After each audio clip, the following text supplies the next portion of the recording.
தஞ்சை கோட்டை வாசலில் ஒரு ஜன சமுத்திரமே காத்து கொண்டிருந்தது. தஞ்சை கோட்டை வாசல் அண்டை குந்தவை தேவி தன் பரிவாரத்துடன் வந்து சேர்ந்தபோது கோட்டை கதவுகள் தடால் என்று திறந்தன. உள்ளே இருந்து தேவியை வரவேற்று அழைத்து போவதற்காக அரண்மனை பரிவாரங்கள் வெளிவந்தன.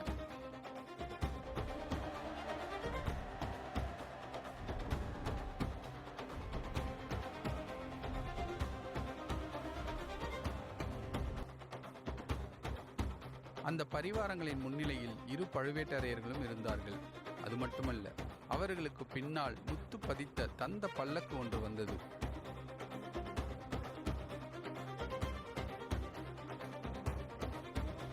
அதன் பட்டு திரைகள் விலகியதும் உள்ளே பழுவூர் இளையராணி நந்தினி தேவியின் சுந்தர மதிவதனம் தெரிந்தது.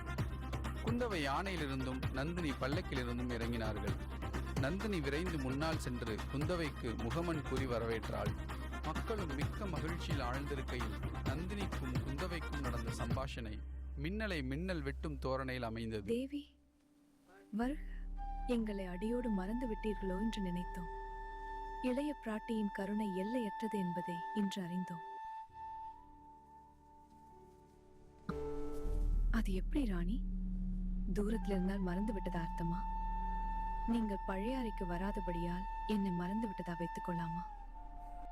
தேன் மலரை நோக்கி வண்டுகள் தாமே வரும். அழைப்பு வேண்டியதில்லை. இந்த அவலட்சணமான தஞ்சை கோட்டைக்கு தாங்கள் வந்தது தங்கள் கருணையின் பெருமை அல்லவா? அது என்ன அப்படி சொல்லிவிட்டீர்கள்? தஞ்சைபுரியை அவலட்சண நகரம் என்று சொல்லலாமா? இங்கே செலந்தரியத்தையே சிறைப்படுத்தி வைத்திருக்கும் போது நானும் அப்படித்தான் கேள்வியற்றேன். சக்கரவர்த்தியை இங்கே சிறைப்படுத்தி வைக்கான் என்று. இனிமே கவலை இல்லை. அவரை விடுவித்துச் செல்ல தாங்கள் வந்து விட்டீர்கள் அல்லவா? அழகாயிருக்கிறது. சுந்தர சோழ சக்கரவர்த்தியை சிறை வைக்க இந்திராதி தேவர்களாலும் முடியாது. சிறிய மனிதர்களால் எப்படி முடியும்? நான் அதை பற்றி சொல்லவில்லை. சௌந்தர்யா தேவதையான நந்தினி தேவியை பற்றி சொன்னேன். நன்றாக சொல்லுங்கள் தேவி. அவர் காதுபட இதை சொல்லுங்கள். என்னை சிறையில் வைத்திருப்பது போலத்தான் பழுவூர் அரசர் வைத்திருக்கிறார். தாங்கள் கொஞ்சம் சிபாரிசு செய்து. என் சிபாரிசு என்னத்துக்காகும்? தங்களை வச்சிருப்பது சாதாரண சிறை அல்லவே, காதலன் சிறை அல்லவா? அதிலும் ஆம் தேவி, அதிலும் கிழவருடைய காதல் சிறையா இருந்து விட்டால் விமோசனமே இல்ல. ஏதோ பாதாள சிறைங்கிறார்களே, அதில் அடைக்கப்பட்டவர்களாவது வெளிவரக்கூடும். ஆனால் ஆமா ராணி, அதிலும் நாமாக போட்டுக்கொண்ட விலங்காயிருந்தால், நாமாக தேடிச் சென்ற சிறையாயிருந்தால் விடுதலை கஷ்டமானதுதான்.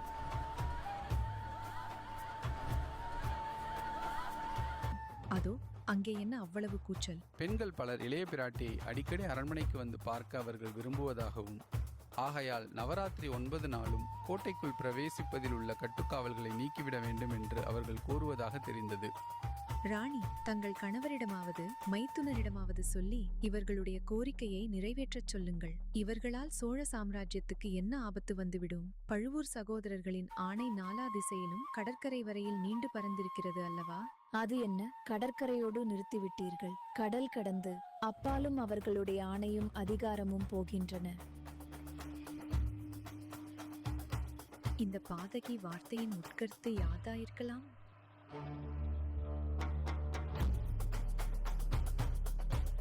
இதற்குள் நந்தினி பெரிய பழுவேட்டரையரை சமிக்கையால் அருகில் அழைத்து அப்பெண்களின் கோரிக்கையையும் இளைய பிராட்டியின் விருப்பத்தையும் தெரிவித்தாள். இளைய பிராட்டியின் வார்த்தைக்கு எதிர்வார்த்தை ஏது?